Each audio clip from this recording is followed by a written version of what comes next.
Hello students, आज हम आपको फोर्थ चैप्टर बताने वाले हैं, डिस्कस करने वाले हैं, that is importance of industry in Indian economy. इससे पहले हम आपको बता चुके हैं इम्पोर्टेंस ऑफ एग्रीकल्चर सेक्टर हमारे देश में, हमारे कंट्री में कितना महत्वपूर्ण है रहा है एग्रीकल्चर सेक्टर। और उसके हमने मेजर्स पढ़े, इम्पोर्टेंस पढ़ी, फीचर्स पढ़े, और हमने उसके कॉजेज़ पढ़े। अब समय है इंडस्ट्रियल सेक्टर पढ़ने का। इससे पहले हमने प्राइमरी सेक्टर एग्रीकल्चर सेक्टर के बारे में पढ़ा और क्या क्या हमारे देश में ग्रोथ एंड डेवलपमेंट जो हुई देखने को मिली, वो एग्रीकल्चर सेक्टर में हमने इंप्रूवमेंट किया था। अब 5 ईयर प्लान जो है हमारा, वो किस में ट्रांसफॉर्म कर रहा है, फोकस कर रहा है इंडस्ट्रियल सेक्टर में कर रहा है। जैसे कि आपको पता है कि ब्रिटिशर्स ने ड्यूरिंग द ब्रिटिश राज और द रिजिमेंट, उन्होंने हमारी देश की इंडियन हैंडीक्राफ्ट इंडस्ट्रीज़ को पूरी तरीके से उसको क्या कर दिया था, ख़त्म कर दिया था, डिस्ट्रक्शन कर दिया था।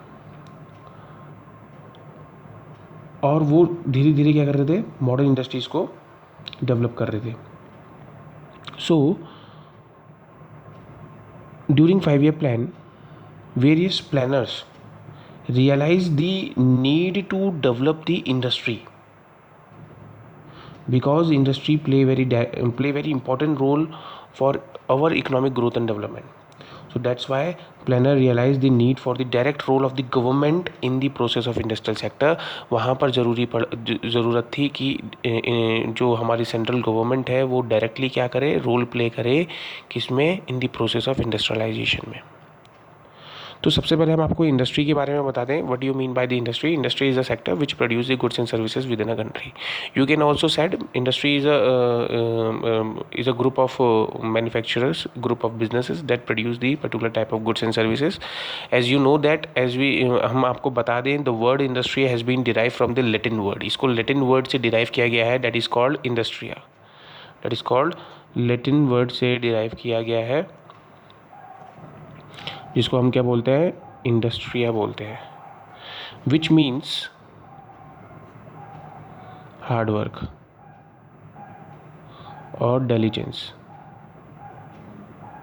क्या बोलते हैं? हार्ड वर्क और डिलीजेंस बोलते हैं। तो ये इंडस्ट्री के बारे में आपको पता होना चाहिए, उसकी मीनिंग पता होनी चाहिए। Industry converting the raw material into the finish goods, that is called a industry, is a process of converting the raw material into the finish goods. अब हम इसकी इंपॉर्टेंस पढ़ने वाले हैं कि एग्रीकल्चर सेक्टर के बाद हमने इंडस्ट्रियल सेक्टर में फोकस किया, ट्रांसफॉर्म किया। And industry sector play very important role in the context of growth and development of our country. So we are highlighting the some important points.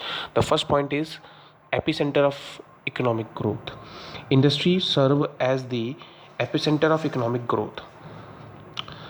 As you know that it is a historical fact that GDP rises only when there is a structural transformation in the economy. हमारी GDP growth तभी बढ़ पाएगी जब structural transformation आएगा। Structural transformation मतलब कि हमें focus करने की ज़रूरत थी एग्रीकल्चर से किसकी तरफ, इंडस्ट्रियल सेक्टर की तरफ।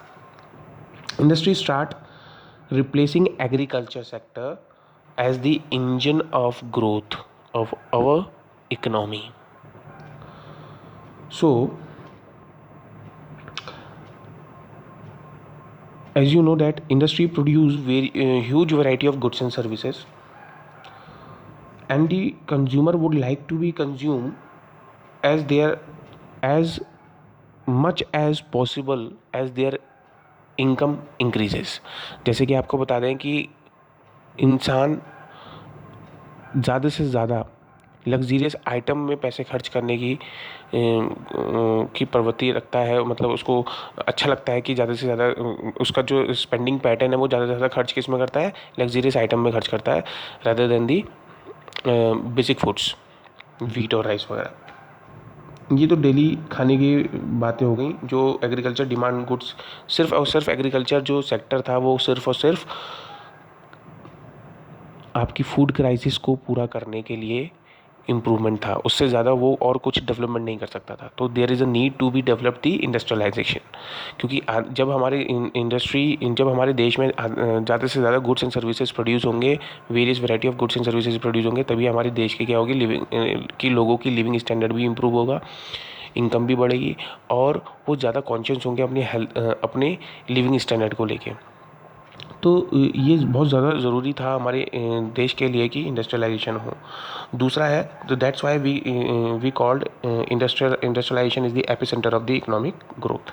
नेक्स्ट है source of employment. As you know that the industry is an important source of the employment and this is the significant when the agriculture is already overburden. हमें पता है कि एग्रीकल्चर सेक्टर क्या है, overburden है। Most of the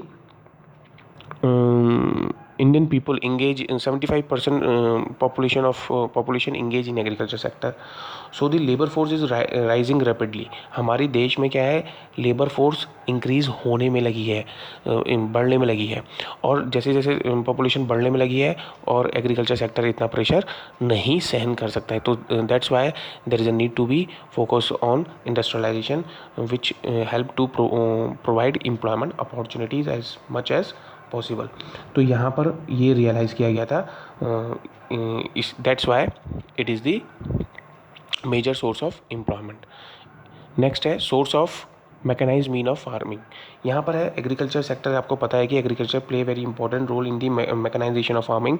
farming को करने के लिए जो मॉडर्न टेक्निक्स की ज़रूरत होती है, ट्रैक्टर्स की ज़रूरत होती है, थ्रेशर्स की, हार्वेस्टर्स की ज़रूरत होती है, वो कौन बनाता है? इंडस्ट्रीज़ बनाती हैं। अगर इंडस्ट्रीज़ ही नहीं होंगी तो एग्रीकल्चर सेक्टर भी क्या हो जाएगा, वही बैकवर्ड और स्टैग्नेंट हो जाएगा। तो जितना ज़्यादा ग्रोथ एंड डेवलपमेंट, तो हमारी ग्रोथ एंड डेवलपमेंट जो है हमारी इकोनॉमी का किसके ऊपर डिपेंडेंट है? इंडस्ट्रियलाइजेशन के ऊपर डिपेंडेंट है। हम फूड क्राइसिस को तभी तोड़ पाए जब हमारे पास क्या है, mean of mechanisation, modern mean of method हमको मिले थे। तभी हम after 1947 Indian government more focuses on the improvement of in the field of agriculture sector by adopting the modern mean of mechanisation. तो वो जो भी इंडस्ट्रीज थी धीरे धीरे करके क्या कर रही थी, ट्रैक्टर, ये टेक्नोलॉजी वगैरह रिसर्च एंड डेवलपमेंट इनोवेशन के द्वारा वो क्या कर रहे थे, बना रहे थे। तो ये बहुत इंपॉर्टेंट है हमारे लिए। सेकंड है आपका, नेक्स्ट है आपका increase in foreign trade. Increase in foreign trade की अगर हम बात करें, यहाँ तो इंडस्ट्रियल सेक्टर हमारे डोमेस्टिक ट्रेड में तो हेल्प करता ही करता है, इवन ऑल्सो हमको क्या करता है, फॉरेन ट्रेड में भी हेल्प करता है, फॉरेन एक्सचेंज अर्न करने में भी हेल्प करता है। तो यहाँ industrialisation promote the import of machinery. यहाँ पर हम क्या करते हैं, हम पहले क्या करते थे, इंडस्ट्रियलाइजेशन में हम इंपोर्ट करते थे रॉ मटेरियल वगैरह और मशीनरी वगैरह, और फिर उसके बाद हम क्या करते थे, एक्सपोर्ट करते हैं। तो अभी भी हमारा यही है हमारी कंट्री में कि ज़्यादा से ज़्यादा एक्सपोर्ट करिए और इंपोर्ट कम करिए, जिससे हमारी क्या होगी, देश की जो रुपया है वो स्ट्रॉन्ग होगा as compare to the other country currencies. तो ये बहुत इंपॉर्टेंट है हमारे देश के लिए, ग्रोथ एंड डेवलपमेंट के लिए। नेक्स्ट है आपका development of banking and insurance and financial institution. जैसे कि आपको पता है कि इंडस्ट्रीज़ का ज़्यादा से ज़्यादा डेवलपमेंट होगा तो ये इनका भी डेवलपमेंट होगा। Industrialisation helps in establishing the banking institution for the short term medium term finances because of industry require huge amount of capital to be invested, that's why so development of banking insurance and financial institution का भी क्या होगा, development होगा। Next है आपका financial here industry impart dynamism to the growth process. अगर हम बात करें, इंडस्ट्री क्या करती है, इम्पार्ट करती है क्या, dynamism to the growth process. यहाँ पर हम पर्टिकुलर ग्रोथ की बात नहीं कर रहे हैं, यहाँ पर इंडस्ट्री की बात कर रहे हैं कि इंडस्ट्री क्या कर रही है, आपको डायनेमिज्म डिफरेंटली डायनेमिकली आपको ग्रोथ प्रोसेस की बात कर रहे हैं हम। तो यहाँ पर उससे पहले हम एग्रीकल्चर में फोकस करते थे, तो agriculture sector restrictly focuses to the production of food grains. वहाँ पर हम हमारा एग्रीकल्चर सेक्टर किसके ऊपर फोकस करता था, सिर्फ और सिर्फ फूड ग्रेन के ऊपर फोकस करता था। अब इंडस्ट्रियलाइजेशन ने क्या किया, कुछ नई चीज़ें ऐड ऑन करी, किसमें करी, dimension to the life, to the human life. अब कैसे, यहाँ पर industries, as you know that industries produce various type of goods and services, so it include the dynamism to the human life and ultimately the economic growth and development has been achieved। तो यहाँ पर multi dimensionally हमने क्या किया, growth and development को achieve किया। तो यहाँ पर ये भी हो गया आपका प्रूफ। नेक्स्ट है आपका industrialisation leads to infrastructural growth in the economy. अब यहाँ पर हम बात करते हैं इंडस्ट्रियलाइजेशन, आपको पता ही है इंडस्ट्रीज़ खुलेंगी तो इंफ्रास्ट्रक्चर में भी डेवलपमेंट होगा। और as you know that the industries spread across the different part of the country. हमारी दुनिया भर में, पूरी दुनिया में क्या है, पूरे देश भर में इंडस्ट्रीज़ फैली हुई हैं। तो जो इसका इससे क्या होता है, इससे आपका अल्टीमेटली क्या होगा, एक्सपेंशन ऑफ इंफ्रास्ट्रक्चर फैसिलिटीज़। अब इंफ्रास्ट्रक्चर फैसिलिटीज़ में लाइक हम बात करें, जैसे ट्रांसपोर्ट हो गया, कम्युनिकेशन हो गया, बैंकिंग, इंश्योरेंस हो गया, जैसे हमने बताया पावर, एनर्जी हो गई। तो ये सारी चीज़ों की भी ज़रूरत होती है और इनका भी ग्रोथ एंड डेवलपमेंट होता है, जो हमारे देश के लिए बहुत ज़्यादा ज़रूरी है। तो ये इकोनॉमिक ग्रोथ एंड डेवलपमेंट में ऐड ऑन होते हैं। तो ये अल्टीमेटली क्या हो रहा है, हमारा डेवलपमेंट हो रहा है और हेल्प कर रहा है देश को आगे बढ़ने के लिए। नेक्स्ट है, industry need heavy investment which in turn accelerate the pace of capital formation. Capital formation की अगर हम बात करें, industries need heavy investment which in turn accelerate the pace of capital formation. High rate of capital formation is helpful in the country economic growth and development.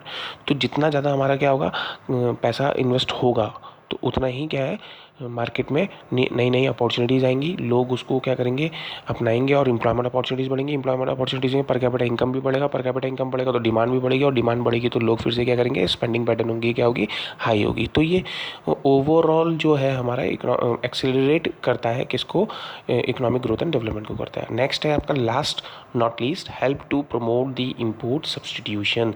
अगर हमारे देश में industries होंगी तो हम बाहर से इम्पोर्ट नहीं करेंगे, हमारे देश में ही क्या होगा, गुड्स को बनाया जाएगा और अपनी देश की रिसोर्सेज का अच्छे से इस्तेमाल किया जाएगा। तो ये आपकी क्या थी, कुछ इंपॉर्टेंस थे जो हमने पढ़े।